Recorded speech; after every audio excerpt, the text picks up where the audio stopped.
Selamat pagi saudara, puji Tuhan. Kita semua dipelihara oleh kekuatan Allah ya. Puji Tuhan, kita ada pagi ini karena mujizat Tuhan. Dan kita yakini bahwa mujizat Tuhan itu masih terjadi dan bisa terjadi dalam hidup kita ya. Semua kita yang ada pagi ini sudah mengalami mujizat Tuhan, pemeliharaan Tuhan. Hari lepas hari Tuhan pelihara kita ya. Kita masih ada, masih hidup sampai saat ini karena mujizat Tuhan ya, puji Tuhan. Nah, tema kita masih mengenai hati ya saudara. Hati itu penting sekali ya. Saudara mau pegang hati saudara di mana? Menjaga hati dan meneguhkan iman ya. Hati itu unik saudara ya. Hati itu unik dan itu harus dijaga. Ya. Kita menjaga kesehatan kita, ya baik, itu perlu ya. Tetapi kalau hati kita sehat, tubuh kita juga sehat, ya puji Tuhan. Karena itu pagi ini kita mau belajar dari firman Tuhan, dari Amsal Sulaiman pasal yang keempat, ayat yang ke-23. Ya, ini sudah menjadi ayat hafalan pastinya ya. Saya bacakan. Karena itulah yang jagalah hatimu dengan segala kewaspadaan, Amsal Sulaiman 4 ayat 23. Jagalah hatimu dengan segala kewaspadaan, karena dari situlah terpancar kehidupan. Ya, nah saudara, mengapa pentingnya kita menjaga hati? Ya, kalau kita melihat di dalam ayat ini, Amsal dari Salomo, seorang raja yang sangat terkenal. Ya. Karena firman Tuhan berkata, sebelum Salomo dan sesudah Salomo tidak ada yang seperti dia, ya, tidak ada yang seperti Raja Salomo. Jadi Raja Salomo ini sangat-sangat terkenal dengan hikmatnya, ya.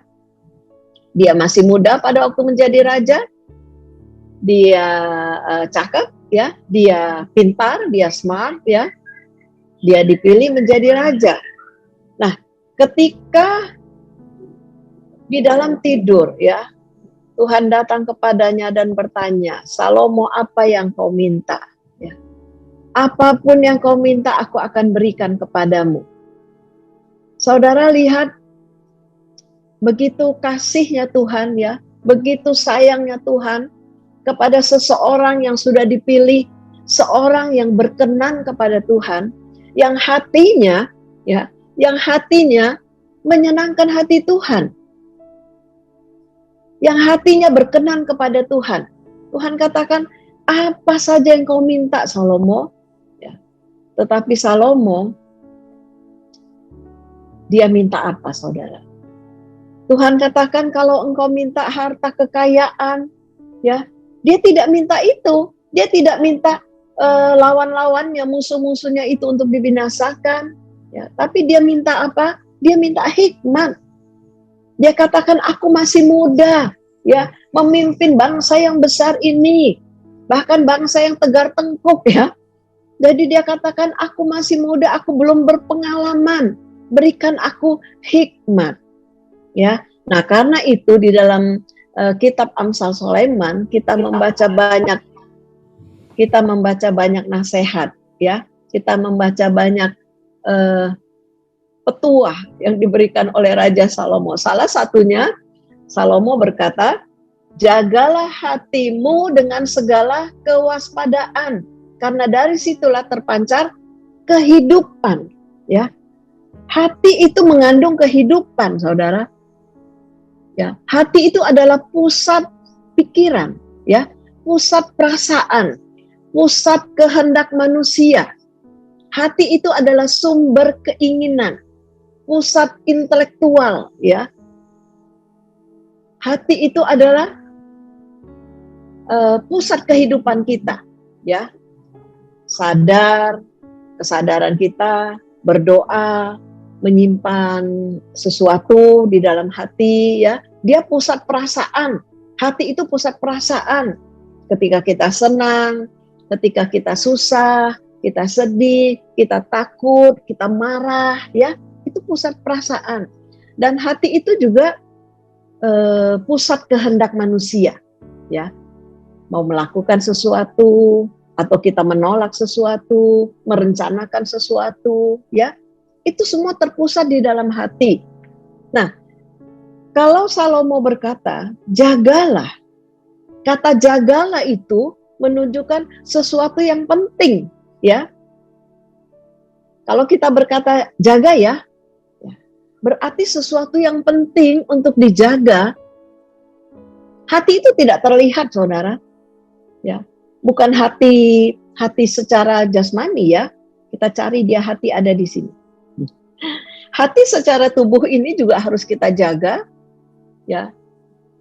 Karena dari hati yang tidak sehat, hati jasmani ini ya, liver yang tidak sehat itu, apakah ada perlemakan, ya, ada sirosis gitu kan, itu akan mempengaruhi seluruh kesehatan tubuh kita, ya. Nah, jadi kata jagalah itu sesuatu yang penting, walaupun dia tidak terlihat, hati itu tidak terlihat, ya. Secara kasat mata, hati yang Tuhan katakan atau yang Salomo katakan ini tidak terlihat dengan mata kita. Dia ada di mana sih? Ya.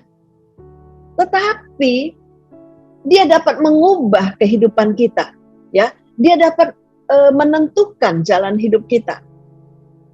Hati kita ini dapat menentukan masa depan kita, ya. Bagaimana hati kita hari ini akan menentukan masa depan kita, ya. Nah, karena itu firman Tuhan katakan, jaga. Hati itu dijaga, ya. Dijaga dengan sebaik mungkin, ya.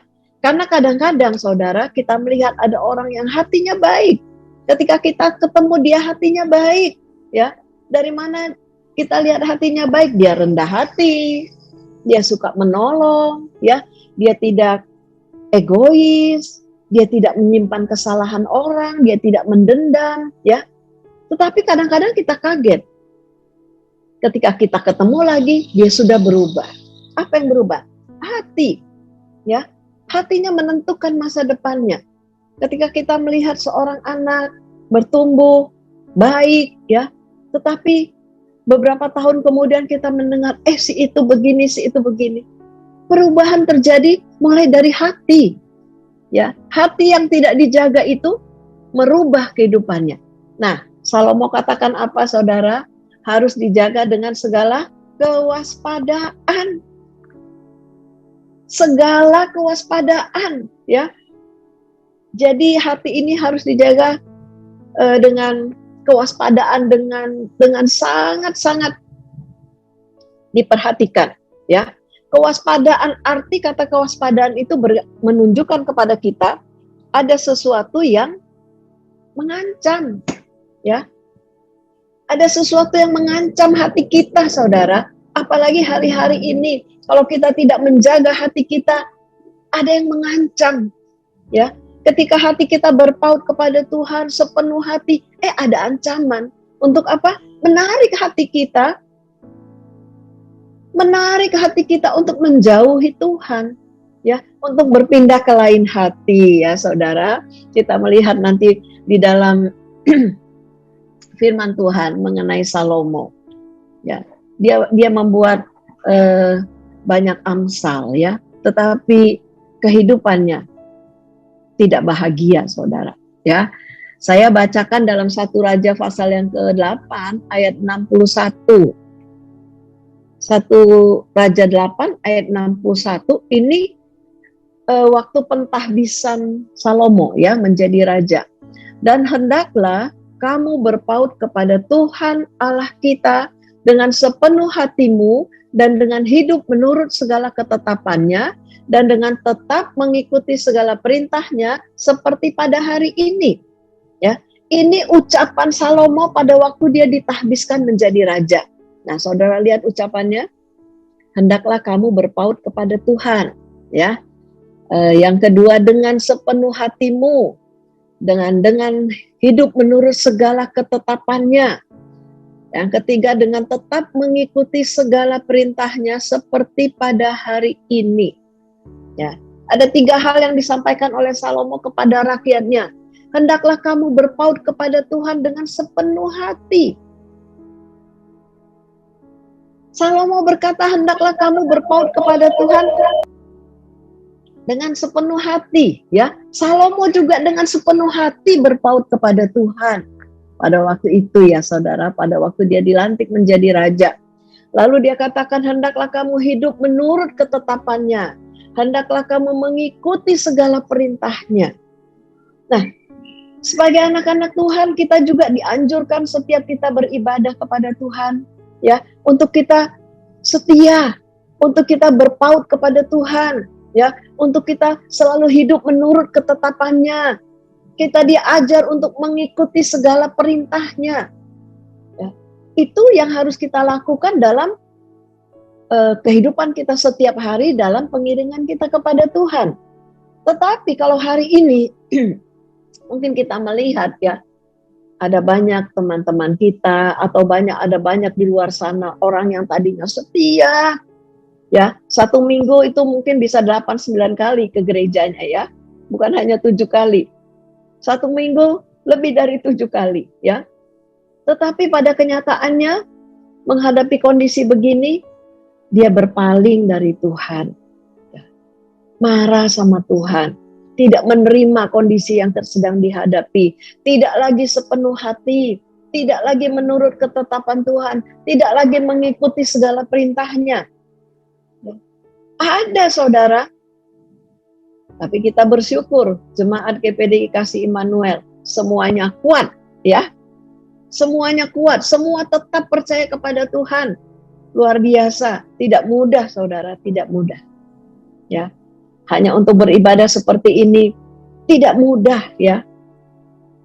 Tetapi kita bersyukur, kasih Tuhan yang luar biasa bekerja dalam hidup kita. Kita bisa saling menguatkan, ya. Kita bisa tetap ada di dalam komunitas kita, ya, tetap saling memberi kekuatan, saling memperhatikan, ya. Karena apa? Karena kita menjaga hati di dalam pertemanan, di dalam pergaulan, ya, persahabatan, apa yang namanya komunitas, ya. Apa yang paling penting? Menjaga hati, saudara. Ketika orang tidak dapat menjaga hati, bubar, ya kan? Putus persahabatannya, ya. Menjaga hati apa? Artinya kita dalam persahabatan, ya, pertemanan, dalam komunitas, kita tidak gampang tersinggung, ya kan? Kita tidak menyimpan kesalahan orang lain, kita tidak mendendam, ya. Ketika kita dinasehati satu dengan yang lain, kita menerima dengan hati yang terbuka. Ketika kita diingatkan bahwa kita salah, kita menerima, ya. Dengan hati yang terbuka kita terima, ya. Nah, di situ persahabatan itu akan berjalan langgeng, saling menjaga hati, ya. Itu penting, ya, saudara. Menjaga hati itu akan apa? Meneguhkan iman, ya. Kalau ada di antara kita yang saling mengingatkan, jangan marah. Ketika ditanya, kok kemarin nggak ikut, ya? Jangan marah, saudara. Terima kasih kita sudah diingatkan, ya. Karena dia mengasihi kita, sahabat itu memperhatikan kita dan mengingatkan kita. Kita jangan marah. Jadi menjaga hati itu akan meneguhkan iman. Mengapa orang bisa melakukan korupsi? Karena apa? Tidak menjaga hati, ya. Ketika tidak menjaga hati, dia imannya menjadi lemah. Ketika tidak menjaga hati, itu akan melemahkan iman kita, ya. Karena itu orang bisa melakukan korupsi. Yang awalnya dia itu kehidupannya baik, ya, kerohaniannya baik, tiba-tiba kok bisa begitu? Karena dia tidak menjaga hati. Dengan tidak menjaga hati itu imannya menjadi lemah. Dengan lemah dia dapat melakukan hal-hal yang seharusnya tidak boleh dia lakukan. Mengapa orang bisa selingkuh, saudara? Karena dia tidak menjaga hati. Dengan tidak menjaga hati, imannya jadi lemah. Ya, lihat seseorang kok lebih menarik, ya, dari suami saya. Lihat seseorang kok lebih menarik, ya, dari istri saya. Lemah imannya, ya. Tapi ketika dia menjaga hati, imannya semakin diteguhkan, imannya semakin dikuatkan, ya. Ketika ada ajakan-ajakan suara-suara yang mengajak dia untuk melakukan sesuatu yang tidak berkenan kepada Tuhan, karena imannya teguh, imannya dikuatkan, ya, dia tidak akan mau melakukannya, ya. Karena itu penting menjaga hati untuk apa? Untuk dapat meneguhkan iman kita, ya. Nah, saya baca dalam 1 Raja 11 ayat 1 ya dan seterusnya. Salomo jatuh ke dalam penyembahan berhala. Itu perikopnya ya. Adapun Raja Salomo mencintai banyak perempuan asing. Di samping anak Fir'aun, ia mencintai perempuan-perempuan Moab, Amon, Edom, Sidon, dan Het. Padahal tentang bangsa-bangsa itu Tuhan telah berfirman kepada orang Israel, janganlah kamu bergaul dengan mereka, dan mereka pun janganlah bergaul dengan kamu. Sebab sesungguhnya mereka akan mencondongkan hatimu kepada Allah-Allah mereka. Hati Salomo telah terpaut kepada mereka dengan cinta. Ya, nah kita lihat di dalam ayat ini, Salomo berbicara tentang cinta ya saudara. Ayat 1 dan 2 yang sudah kita baca, Salomo mencintai banyak perempuan asing. Ya, sebenarnya dia sangat disayang Tuhan, dia dikasihi Tuhan. Dan Tuhan berkata kepada Salomo bahwa Tuhan akan meneguhkan tahtanya. Ya, kalau engkau hidup menurut ketetapanku, kalau engkau dapat menjaga hatimu, mengikuti peraturanku, seperti yang Salomo sampaikan kepada rakyatnya. Tetapi tadi saya katakan kalau kita tidak menjaga hati, maka hati itu dapat berubah, saudara ya. Salomo yang tadinya dikenal ya dan sangat terkenal sampai ke mancanegara ya, orang-orang kagum dengan hikmat Salomo. Orang-orang ingin melihat ya hikmat Salomo itu seperti apa sih. Dan kita tahu ketika Salomo menjatuhkan hukuman kepada 2 orang wanita yang datang kepadanya ya berebut tentang anak itu, vonis yang dijatuhkan kepada ibu palsu itu ya, hikmat Salomo itu luar biasa saudara, luar biasa ya. Tetapi dalam 1 Raja-Raja 11 ini Salomo mencintai banyak perempuan asing ya. Bukan 1-2 ya saudara, banyak perempuan asing dari keturunan Moab, Amon, Edom, Sidon, dan Het. Ayat 2 dikatakan, Tuhan sudah berkata tentang bangsa-bangsa itu, jangan kamu bergaul dengan mereka, dan mereka pun jangan bergaul kepadamu. Artinya apa? Bukan jangan bergaul secara bergaul, berteman ya, tetapi ayat ini menunjukkan kepada jangan menikahi mereka. Ya, karena menikahi mereka, maka Salomo akan bersatu dengan istrinya itu. Ya, dikatakan mereka akan mencondongkan hatimu kepada Allah-Allah mereka. Nah, saudara, tetapi ketika sudah berbicara mengenai cinta, ya, Salomo lupa, saudara. Kita lihat firman Tuhan tidak pernah menyembunyikan kesalahan.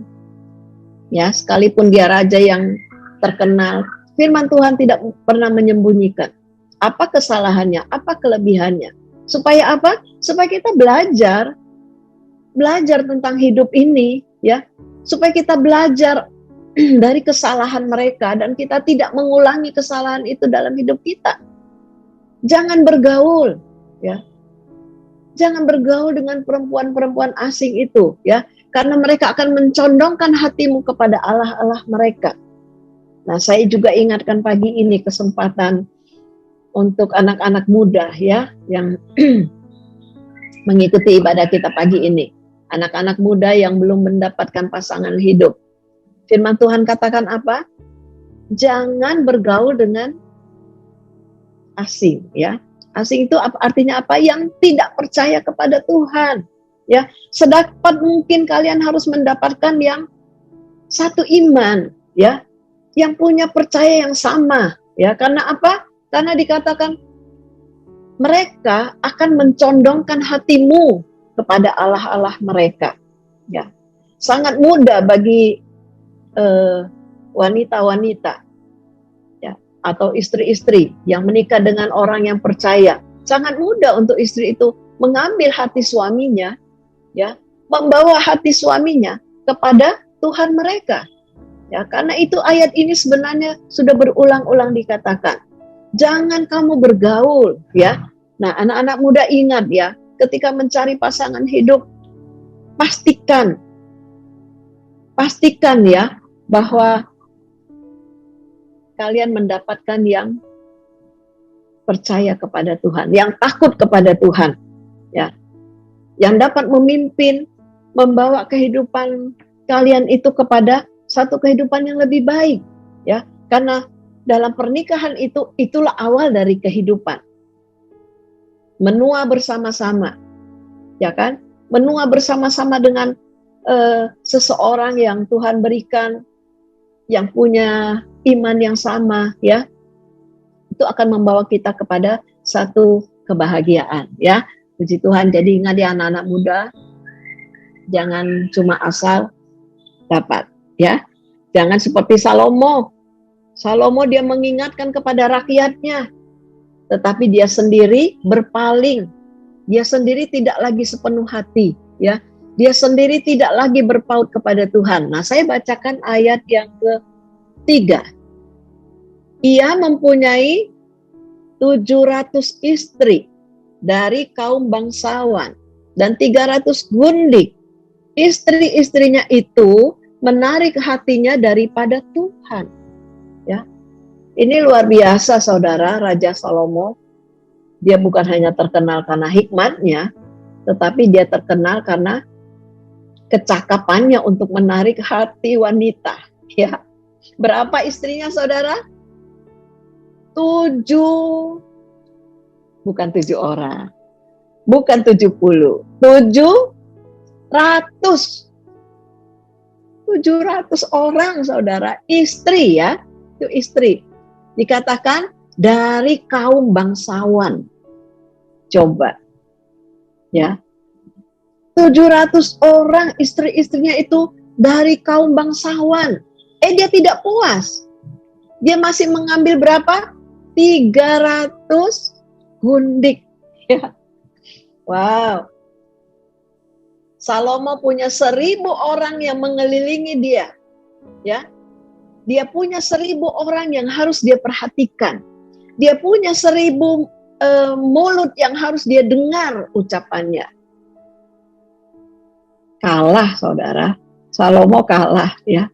Dia tidak dapat membawa istri-istrinya kepada Tuhan, tetapi dikatakan istri-istrinya itu, ayat 4 saya baca ya, sebab pada waktu Salomo sudah tua, istri-istrinya itu mencondongkan hatinya kepada Allah-Allah lain, sehingga ia tidak dengan sepenuh hati berpaut kepada Tuhan Allahnya, seperti Daud ayahnya. Ya. Apalagi ketika dia menuju tua, ya, dikatakan istri-istrinya itu mencondongkan hatinya, membawa hatinya, ya, menarik hatinya kepada Allah-Allah mereka. Yang seharusnya Salomo membawa istrinya itu, dia harus menjadi seorang imam yang baik, membawa istrinya. Tetapi karena kebanyakan kali ya saudara ya, 1000 wanita ya, dia tidak sanggup Salomo ya. Dia lepaskan Tuhan saudara. Dia tidak berpaut lagi kepada Tuhan ya. Dan dia mengikuti kata-kata istrinya ya. Dia mengikuti Ashitoret, dewi orang Sidon, mengikuti Milkom, dewa kejijikan sembahan orang Amon ya. Ayat 6, dan Salomo melakukan apa yang jahat di mata Tuhan. Dan ia tidak dengan sepenuh hati mengikuti Tuhan seperti Daud ayahnya. Saudara, siapa kita ya dibandingkan dengan Salomo? Dia tidak dapat mengikuti Tuhan dengan sepenuh hati, bahkan dia melakukan apa yang jahat, ya. Apa yang jahat di mata Tuhan. Karena apa? Karena tidak menjaga hati. Dia berkata, jagalah hatimu, tetapi dia tidak dapat menjaga hati, saudara. Ya, karena itu apa yang dia alami itu tertuang di dalam Amsal-Amsal di dalam kitab pengkhotbah, ya. Kita melihat kegelisahan di dalam kitab pengkhotbah itu, tidak ada bahagianya buat Salomo. Ya. Jadi kita lihat para pria, para bapak-bapak, lebih dari satu tidak membuat kebahagiaan. Ya. Fokuskan perhatian saudara kepada keluarga yang dimiliki, ya. Jangan kepada keluarga orang lain, ya. Kita belajar dari Salomo, fokuskan perhatian sebagai imam kepada keluarga sendiri. Istri, anak-anak, ya. Didik, ajak, tuntun untuk berada di dalam jalan Tuhan. Kita belajar, kita melihat di sini Salomo melakukan yang jahat. Bahkan ayat 7 berkata dia mendirikan bukit pengorbanan. Karena apa? Dia harus menyenangkan istrinya. Istri-istrinya, ya, dia mengikuti kemauan mereka untuk mendirikan bukit pengorbanan, dewa kejijikan, ya. Dan itu menjadi kebencian bagi Tuhan. Ayat 8 saya baca, demikian juga dilakukannya bagi semua istrinya. Orang-orang asing itu yang mempersembahkan korban ukupan dan korban sembelihan kepada Allah-Allah mereka. Nah, ayat 9. Sebab itu Tuhan menunjukkan murkanya kepada Salomo, sebab hatinya telah menyimpang daripada Tuhan, Allah Israel, yang telah 2 kali menampakkan diri kepadanya. Ya, nah kita lihat di sini, Tuhan murka, saudara. Ya, Tuhan murka kepada Salomo, ya, karena dia menyimpang. Dia berpaling. Dia mengikuti kata-kata istrinya yang banyak itu. Dia tidak lagi mengikuti Tuhan sepenuh hati. Ternyata saudara, menjaga hati itu gampang-gampang susah, ya. Gampang kalau kita punya penurutan kepada Tuhan, ya. Gampang kalau kita bisa menerima firman Tuhan. Menjaga hati itu menjadi mudah ketika memang hati kita terbuka untuk firman Tuhan. Di dalam kitab Mazmur dikatakan bagaimana seorang muda, ya, atau bagaimana kita semua dapat menjaga hati kita bersih di hadapan Tuhan dengan menyimpan firman, menerima dan menyimpan firman di dalam hati kita. Ya. Artinya apa, saudara? Ketika beribadah, ya beribadah dengan sungguh-sungguh kepada Tuhan. Ya, ketika menerima firman Tuhan, kita terima firman Tuhan dan mengimaninya dalam hidup kita.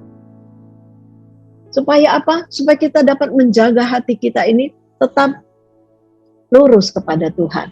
Ya, kita dapat cek sendiri kondisi kita, kondisi hati kita, saudara. Ketika kita tidak lagi lurus kepada Tuhan, ya, ketika kita sudah mulai malas baca firman Tuhan, ketika kita sudah mulai malas berdoa, ya, ketika kita sudah tidak tertarik lagi kepada hal-hal rohani, kita harus waspada. Waspada, berarti hati kita sudah mulai berubah. Ketika hati kita sudah mulai berubah, iman kita akan menjadi lemah, saudara. Ya, ketika iman kita lemah, kita akan mengikuti apapun yang ada di luar sana, yang menarik hati kita, yang menggoda kita. Ya, kita tidak punya kekuatan untuk menolak. Tetapi kalau kita dapat menjaga hati kita, iman kita akan semakin dikuatkan. Ketika Tuhan murka kepada Salomo, Tuhan membangkitkan musuh-musuh bagi Salomo sementara dia hidup. Ya, dia memerintah selama 40 tahun, tapi tidak ada damai yang dia rasakan.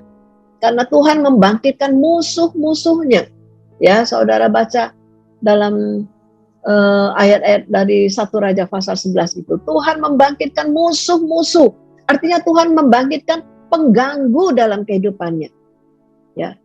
Tuhan membangkitkan raja-raja yang mengganggu kehidupannya, mengganggu pemerintahannya. Ya. Tidak ada damai. Tidak ada sukacita. Tidak ada kekuatan bagi Salomo. Ya. Dia ditarik istrinya ke kanan, oke. Dia ditarik ke kiri, oke. Dia dibawa kemana saja, oke, ya saudara. Nah, ketika hati kita ini tidak lagi fokus kepada Tuhan, kita juga akan seperti itu, ya.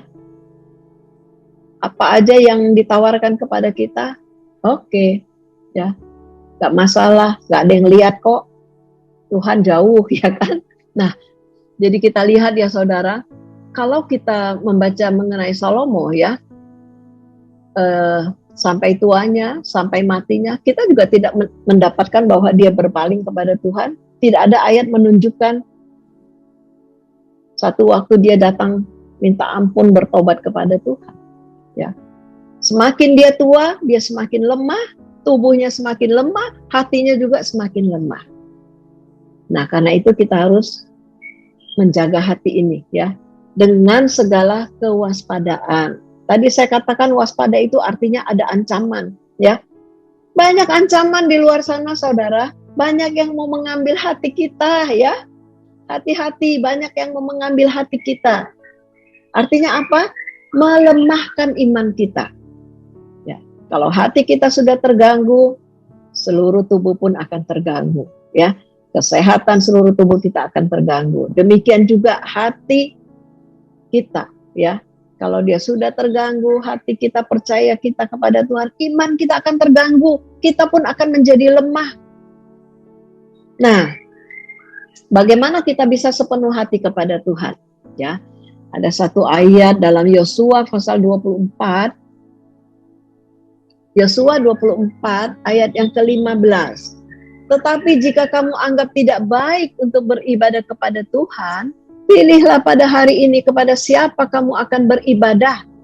Allah yang kepadanya nenek moyangmu beribadah di seberang sungai Efrat, atau Allah orang Amori yang negerinya kamu diami ini. Tetapi aku dan seisi rumahku, kami akan beribadah kepada Tuhan. Nah, saudara, bagaimana kita dapat menjaga hati kita ini? Ya, bisa sepenuh hati, iman kita boleh bertumbuh, boleh semakin diteguhkan. Dengan cara apa? Ya, firman Tuhan katakan di sini, Yosua berkata kepada bangsa Israel, ketika Yosua tua. Nah, ini Yosua luar biasa, saudara. Ya, dari dia muda, dia mengikuti, dia mengamati pelayanan Musa. Ya, dia selalu berdiri di depan gerbang Musa. Luar biasa Yosua, sampai dia tua, ya, dia tetap mengikut Tuhan dengan sepenuh hati. Karena itu dia berkata kepada bangsa Israel, kalau kamu anggap tidak baik untuk beribadah kepada Tuhan, pilih hari ini kamu mau beribadah kepada siapa.